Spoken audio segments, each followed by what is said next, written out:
Hello, Cryptonauts, and welcome back to another episode of Cryptocurrency Chat. I am your host, Jake Jabarelli, and I have no co-host tonight, sorry.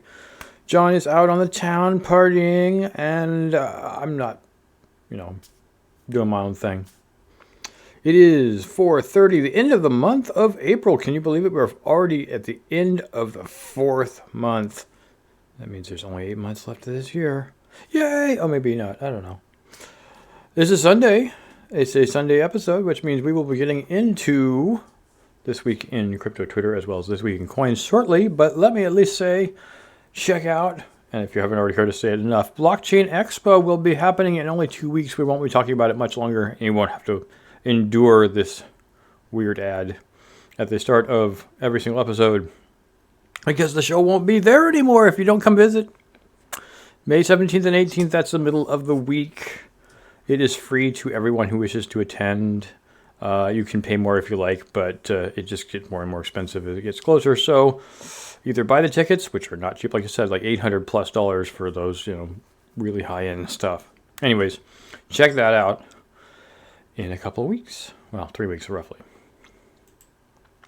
So this week in crypto Twitter, Tornado Cash dev Alex Pritzev returns, and Jinping Zhao says he's not that rich. Really? Oh, really? Let's find out more here. Let me make this bigger for you mobile users.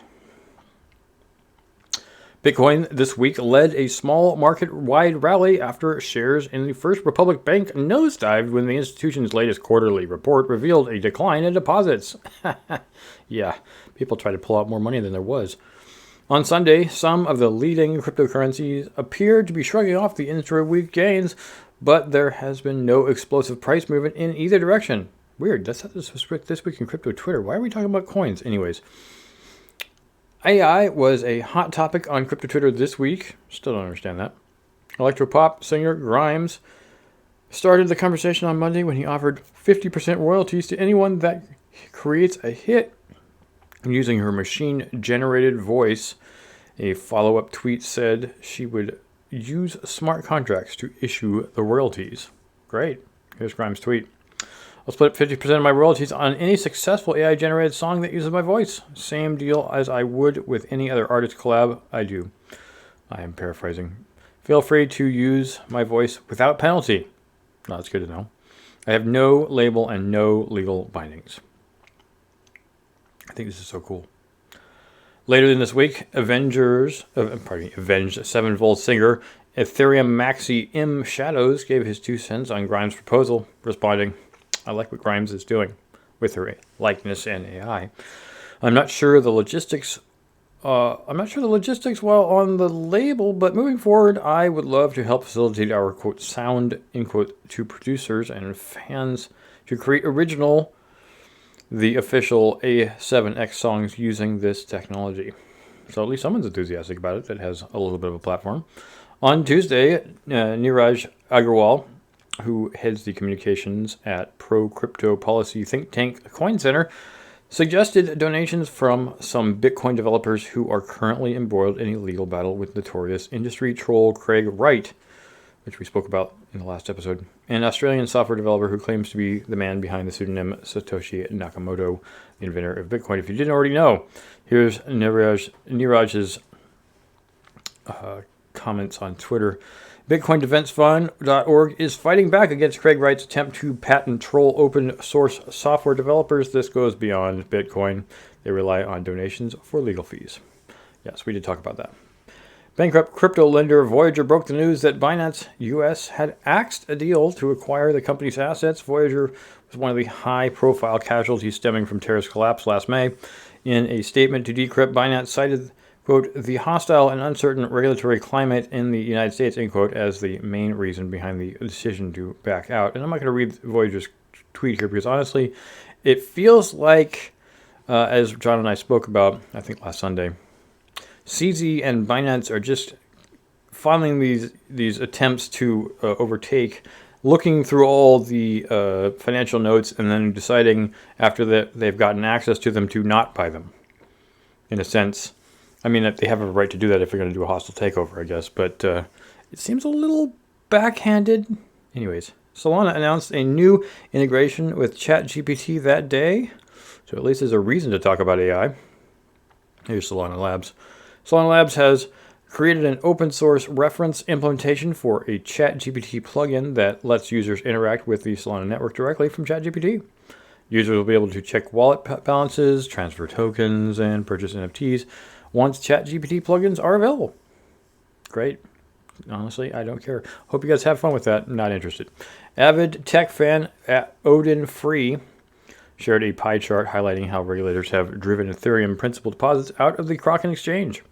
Here's the comment. 64% of Ethereum principal withdrawals all time have come from regulatory forced Kraken exits. And there it is. That's a good chunk of the pie. Bitcoin briefly plummeted on Wednesday. Will Clemente, founder of blockchain research firm Reflexivity Research, was watching the red candles. His comment, 300 million of Bitcoin open interest wiped out in 45 minutes. What a savage move. Yeah, that looks like a reverse pump and dump, or I guess the short sellers pump and dump. Turns out that the world's favorite crypto had fallen 7% in an hour after reports from blockchain analyst firm Arkham said the wallet's linked to defunct Mt. Gox exchange, and the U.S. government had moved huge Bitcoin stashes. Arkham CEO Miguel Morel said the transactions weren't connected, and Arkham itself later offered a somewhat perplexing explanation. Here's Arkham's yellow checkmark on Twitter. Today we fixed a bug related to Bitcoin alerts that caused us to no longer undersend alerts to a small subset of users' private labels. This was one of them. This fix won't affect any additional users and was unrelated to labels generated by Arkham. We understand the impact, etc., etc. Yeah, thanks guys for nothing. The following day, analytics firm Glassnode showed followers how to track the Mt. Gox and U.S. government balances in question, which is really what Arkham should have done in the first place. But it's not. They're not the same company, so let's just hear what Glassnode had to say. According to our data, the U.S. government and Mt. Gox trustee hold 205,514 and 137,890 Bitcoin, respectively. So the U.S. government holds a little over 200, and Mt. Gox holds a little over 130. So it's slightly more than MicroStrategy has, that Mt. Gox has. Monitor their balance and set alerts for coin movement in Studio. And then they give links. Last year may have been hailed crypto winter for those in the thick of the industry, but for their lawyers and advisors, it was a sunnier story. Tweeted by FTX creditor Sunil. Here's Sunil's comment. Bankruptcy cost comparison, FTX, Celsius, Voyager, BlockFi. And he has a chart down below as to their costs in months listed. Blockchain gumshoe Zach XPT, which is quoted often on this podcast, is hot on the heels of a scammer who has so far created over 100 different meme coins to rug investors with.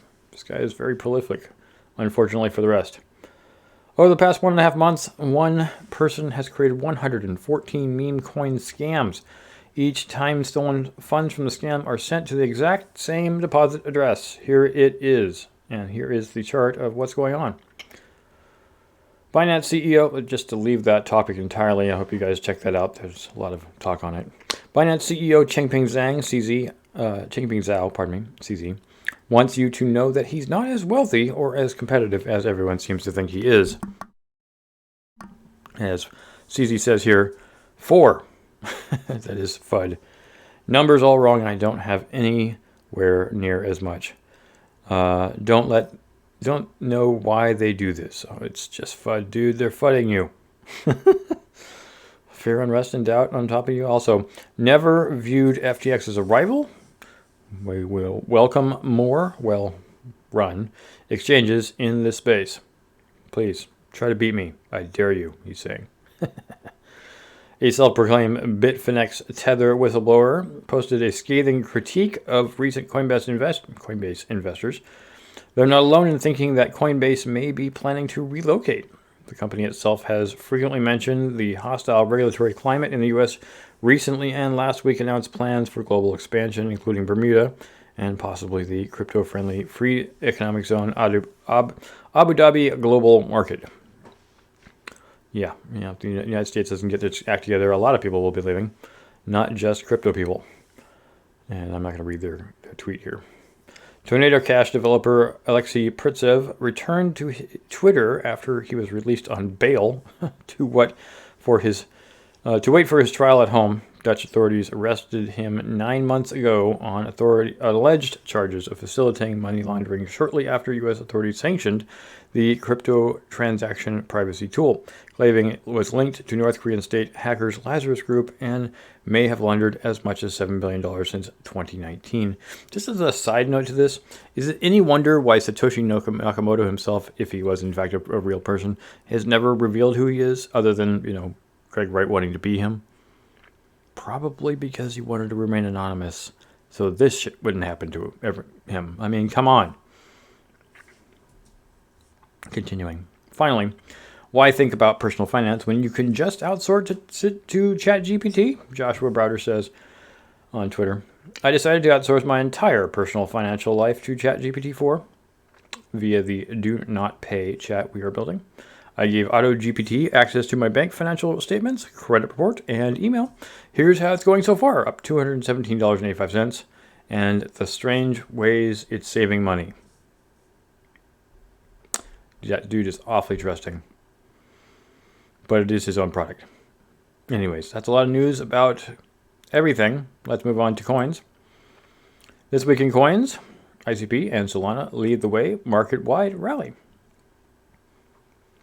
Most of the top 30 cryptocurrency by market capitalization have appreciated in value over the last 7 days, with Bitcoin, Solana, and the Internet Computer Project leading the rally. Bitcoin is around 7.5% pricier than it was at this time last week, and it trades for roughly $29,295 as of the time of this writing. On Monday, the world's favorite cryptocurrency slipped down to $27,500, but on Wednesday it reclaimed $29,000 after another potential insolvency rocked the traditional finance world. Yes, that was First Republic Bank, which we all know about now. From Bitcoin's white paper onward, crypto has been pitched to the world as an alternative to the banking system. So when TradeFi institutions are in trouble, investors often flock to crypto, as happened last month when news of Credit Suisse's insolvency pumped Bitcoin's price. The market's second biggest cryptocurrency, Ethereum, only managed 2.7% to add to its value this week and currently trades at roughly $1,900. The biggest rallies among leading cryptocurrencies came from Solana, which grew a little over 10% and is now worth $23.35. That's 23.35. And ICP blew up 16.5% to change hands at 6.58. Holders of Cosmos Hub Atom, found their stashes increasing this Saturday as the token rallied 8.5% over the week to trade at 11.68. The glare from regulators' headlamps has been intensifying recently as U.S. agencies like the Securities and Exchange Commission, SEC, and the Commodities Futures Trading Commission, the CFTC, continue to enforce actions against the industry instead of new guidelines. On Monday, Democrat and California lower house lawmaker Matt Haney introduced Assembly Bill 1229, a legal framework for decentralized autonomous organizations, or DAOs, that would change state legislation to enable DAOs to incorporate and pay taxes in California while providing better safeguards for Californians participating in the Web3 economy. The bill already has support from crypto investment firm Andreessen Horowitz and Crypto Council for Innovation. On Tuesday, news broke on Twitter that Binance US had walked away from a deal to acquire assets of crypto lender Voyager. We spoke about this in the last article. One of the high-profile casualties stemming from Terra's collapse in May last year. In a statement for Decrypt, the exchange cited the hostile and uncertainty, blah, blah, blah, blah, which we already said. On Wednesday, reports emerged that Binance CEO Changpeng Zhao had hired lawyers, which we all spoke about recently, to defend himself against multiple legal threats filed against him in the exchange by the SEC and CFTC and the Department of Justice. That day, crypto-friendly Texas Senator Ted Cruz launched a diatribe against the idea of American Central Bank Digital Currency, otherwise known as CBDC, during the Bitcoin Policy Summit. CBDCs are currently being researched by the governments worldwide, including those of the US and the EU. A CBDC is a stablecoin pegged to a local currency, and I'm not going to explain it further. You probably already know this. Cruz argued that US leaders would use a CBDC to destroy all value of Bitcoin. I can see now that he doesn't understand this at all. To destroy anonymity, to destroy decentralization, he added. Quote, the same people that want to see, I'm not going to try to imitate his voice, sorry. I know it's nasally. A CBDC, they hate Bitcoin and they hate cash. Let's be clear, they don't like cash for the exact reason I like cash, because it's not subject to centralized control, that is not subject to constant surveillance. And I hope we see growing resistance to a CBDC, end quote. CBDC skepticism is prevalent in Republican circles. Last month, Florida Governor Ron DeSantis and Ohio Representative Warren Davidson echoed Cruz's sentiments. Finally, a Bloomberg event on Thursday, Hong Kong Securities and Futures Commissions, or the SFC, CEO Julia Luang announced the Special Administrative Region will launch its crypto licensing regime next month. The new rules promise to let retail investors trade significant cryptocurrencies like Bitcoin and Ethereum with fewer restrictions starting June 1st. That's actually a lot more news than I was expecting out of This Week in Coins, but it's not all bad. Moving on. How to get BlueSky invite codes as Chrissy Teigen joins decentralized Twitter rival. So it's interesting to see, because the next article also covers BlueSky as well as Nostr and Jack Dorsey's involvement therein. But as of right now, there are not a lot of codes going out. Now, you can follow and find codes through the development forum for BlueSky. That's one way of getting into it, although there's no guarantees there. Hopefully you know somebody and maybe you can get a code. Codes are not generated all that often at this point, roughly every 2 weeks, so it's not going to be super easy to get them often, although there aren't a whole lot of people in the company. You can always join the beta project and hopefully get one there, but you can always wait until the software is released. That could be a while. So if you know someone somewhere, somehow, I know they're being released on Twitter. I've even heard of some of them being sold on eBay. But quite a few celebrities, something like that, already have these codes. And some politicians also have these codes. And we're moving towards something slightly different than Twitter. This is kind of the point of BlueSky, although it is a decentralized app. So the end game here, even though available on Android, is distinct from Twitter. Thank goodness. But yes, there's a lot going on. Thankfully, there are alternatives. And the thing I think I find most interesting is Jack Dorsey's contentment to not endorse one or the other. Yes, he was on the board of BlueSky. He helped start it. He donated a lot of money to it. He obviously thinks it's a good idea, but he thinks no less of Nostr. So I think more people may join BlueSky. I don't know if it's in better shape to start. Nostr has a different name, it's kind of a weird, odd name, I'd say. BlueSky seems to be more appealing to people. I think it's because people like blue skies. I think it was a good name to start with in general. But yes, to get an invite at this point doesn't seem to be all that easy. And then here again with BlueSky and Nostr, Jack Dorsey says many decentralized social platforms is a good thing. He's very much in favor of both and has not given his blessing to either one. And he hopes that you check them out both, and he hopes for more to exist. I think I made some of the comments on what he's done here. I find it interesting, just as a side commentary, though, that Jack Dorsey kind of abandoned his old project of Twitter, kind of left it by the wayside, left everything behind, and started supporting other ideas that he wasn't explicitly creating himself, although supporting a lot. He's obviously supported BlueSky and Nostr. But his goal, it seems to be, is to get away from something that can be controlled the way Elon Musk has controlled Twitter.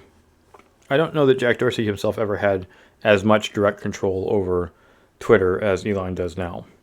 But we all can see what's going on with that activity. Continuing on with the CFTC, as we spoke about earlier. It has cracked its largest fraud case involving Bitcoin, orders the offender to pay $3.4 billion penalty. And why? I mean, for one, the company that they've sued and won this against is this fellow named Cornelius Johannes Steinberg, the CEO of Mirror Trading International. It's not even a American company. It's a South African company. And not to say I haven't had my fair share of interaction with South African companies that failed, but the CFTC is not happy about what has been done because probably the majority of the people who invested in this project were Americans, so they have a vested interest in making sure that Cornelius and his cohorts pay back the money, but at this point I'm not sure they're going to be able to do that. The total amount of funds that was taken seems to have been absconded with. But in general, the entire charge of this is basically twice the value of what was stolen. And why? Because half of it is a punishment for the theft. Now, as to whether or not anybody gets their money back from this, I mean, half of it was intended for that, and then the other half is intended as a punishment. I'm not sure anybody will get much of their money back at all. But this is at least the largest fine and punishment from a CFTC lawsuit in the history of its existence. And we can only say this because the value of the US dollar is so low right now.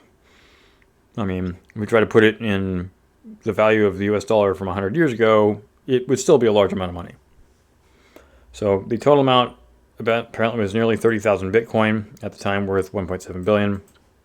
Stolen, relieved from 23,000 people in the U.S. and worldwide. And we'll see.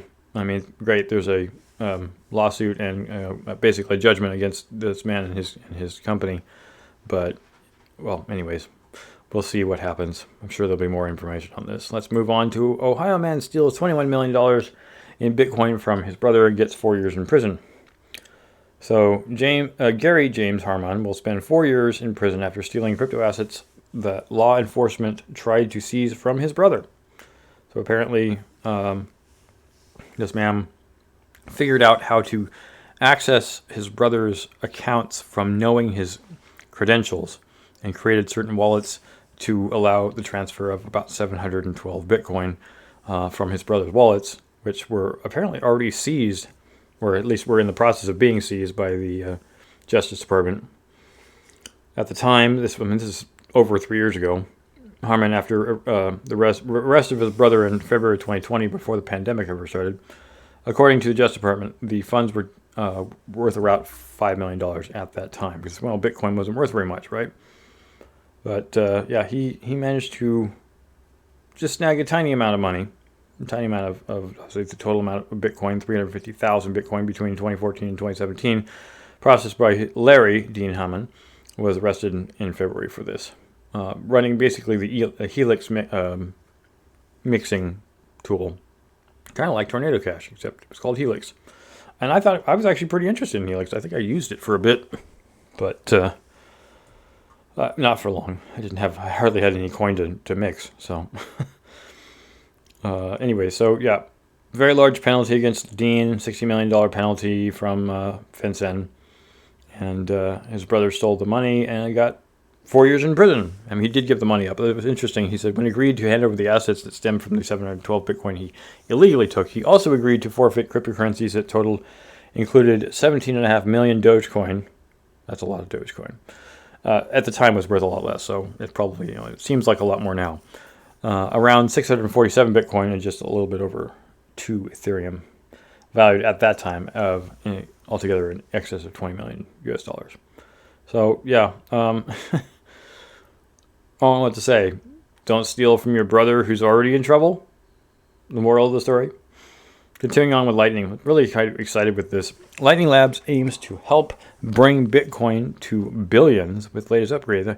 Right now, in order to start up a Lightning node, or actually, well, pass Lightning, I mean, you can use the Lightning wallet. That's one way of doing it. But really, the better way is to run your own node. It's not super complicated. You do still have to, download and install the entire Bitcoin network, which isn't exactly small and is getting much, much, much larger by the day because of ordinals and other things like ordinals. Now that NFT-like things exist on Bitcoin. But the node, basically Lightning Labs decided, look, we want more people on our platform, so we'll just make it a whole lot easier by doing the thing that they're calling accounts. Accounts will allow non-savvy Lightning node users, people who don't want to run their own node or don't want to learn how to run their own node, to set up an account with a person who does own. It's kind of like the centralized way that people, I'm not saying that Lightning Labs is all about decentralization in its entirety. They're probably not. They are a centralized company. But the end game, or the end goal here, is to make it easier for more people to join the network. Because honestly, using Lightning on top of Bitcoin is fast, like the name suggests. It's nice to be able to send Satoshis. Well, you can sell Satoshis or more than that very, very easily using Lightning. It's very quick, and it's not very costly at all. The cost of setting Bitcoin would be around 10 US dollars effectively, which is a fractional amount of Bitcoin, but that's because Bitcoin's worth, US dollar value is so high. But setting up a node is not, it's not complicated, but it's not as easy as opening up a wallet, with Coinbase or something. So they're trying to make it on that level easier. And I approve of this. I think it's brilliant. I think it's great that Lightning Labs wants to make it easier for everybody to get into Lightning, because I think it's great to get into Lightning. It just was hard to get in before. Now it's much, much easier, or will be once they're done with this. So one update of the LITD is to automatically update Lightning fees. Well, one of those problems in the past was that it had to be done manually on the Lightning node. Now it's done dynamically, which means it's automated. Another introduction of accounts, as I said before, generally each user has to set up their own Lightning node. As I said, the new account system allows many users to share a single Lightning node. With accounts, developers can bring less advanced users into Lightning without the need to understand the complexity of liquidity or node management. So, great. This is awesome. Great to see them deciding to bring things into the fold. And with that, let's move to the next article about John Heder, the guy who starred as the star of Napoleon Dynamite, and he's working with his buddy Dominic Russo of Workaholics. So what are they doing? They actually come out with this NFT enhanced animated series called Space Junk, announced earlier this week, and it's kind of along the lines of every other project, particularly the one that we talked about a couple of weeks ago. And the name of the person, I wish John were here to tell me who his name was, but another actor / producer / director who is producing content with the exact same goal of getting the audience involved. This is exactly what John Heder and Russo are doing here. The end game, of course, is to get their audience involved in the production. So why is this so cool? This is really cool, honestly. And I'll just let Russo explain. Traditional television is old, slow, and corporate. Things don't happen quickly. Decisions get made through gigantic committees versus Web3 with Toonstar, where it's like, you want to do it? Let's move now. Yeah, it's that quick. Maybe that's not wholly great because you have to worry about, if things are happening correctly. But the fact of the matter is, you don't have to wait for giant committees to approve everything to get going because you're not worried about their money. The reason it's so slow in traditional television is because it's all their money, not yours. So Toonstar is the animated studio behind Space Junk, a web series about blue-collar workers cleaning up space debris with an NFT twist. As with the earlier Gimmicks series, Space Junk NFT holders will be able to participate within the community and even help influence future episodes. So it'll be for the people, by the people, with the people's help, I guess. It doesn't sound very constitutional to me. For not that much money, we could we could film these things and put them on YouTube, and without that, there would be no way for me into the I guess you missed a word you recalled. It just feels like we're probably ahead of the curve. Yeah, you guys are really ahead of the curve. This is brilliant. I can't wait to see more people jump on this bandwagon, and it's already happening. So it's really exciting in general just to see that Web3 can help people not only contribute content, you can find comedians you never even knew existed, musicians you never knew existed. You don't have to go through there's still a vetting process, of course, but you can get a lot more help immediately. It's kind of like crowdsourcing everything instead of just crowdsourcing the funds. So I'm a little worried to see how the Actors Guild takes to this. They're going to be like, hey, why are you guys doing that? And they're like, well, we don't want to wait for you. Moving on. Gary Gensler, and I'm not going to read this whole thing, says SEC believes Ethereum is not a security. At least that's what he said at MIT in 2018 before he became the SEC chair. And that's all I'm going to say about that. The fact of the matter is, before he was the SEC chair, he was a professor at MIT, and he thought that Ethereum was not a security. Why does he now think it's a security? Please tell me down in the comments. I'm sure you guys know. And lastly, Cake drops 24% on the week as PancakeSwap community molds slashing staking rewards. Now I'm just going to comment on this, and that being that because so many people did not appreciate this proposal, and of course the proposal has not gone through yet, what has happened? The very thing that the proposal had proposed, that the staking rewards be reduced. So they've already been reduced. They're down, I think, by half. And a lot of people have left the project because they wanted more rewards. And that's unfortunate. But the fact of the matter is, the proposal succeeded. And that's all I got to say about that. Thank you all for listening. We always have a place you can donate. We appreciate that. If you would like to join our Patreon, you can catch the before and after show content that you would normally see on Twitch. We're not doing Twitch tonight because John's not here. You can also check us on Discord. Lots of things to do on Discord. Lots of content on Discord that you can check out, as well as the C3 Media token, which can earn you real-life things if you check it out. You can also donate to PayPal, of course, Patreon, as I mentioned before. Check us out on Twitch when it's actually running. Odyssey is a library-based or blockchain-based media hosting protocol. You can see all of our content there without any ads that you would normally see on YouTube. And you can check us out on Twitter and, of course, on Reddit. I'm not really on Reddit all that much. It feels like a place to check out what's going on instead of Twitter. Anyways, lastly, just want to mention Blockchain Expo. With all that, see you guys in the next place. Stack Sats and HODL. Adios.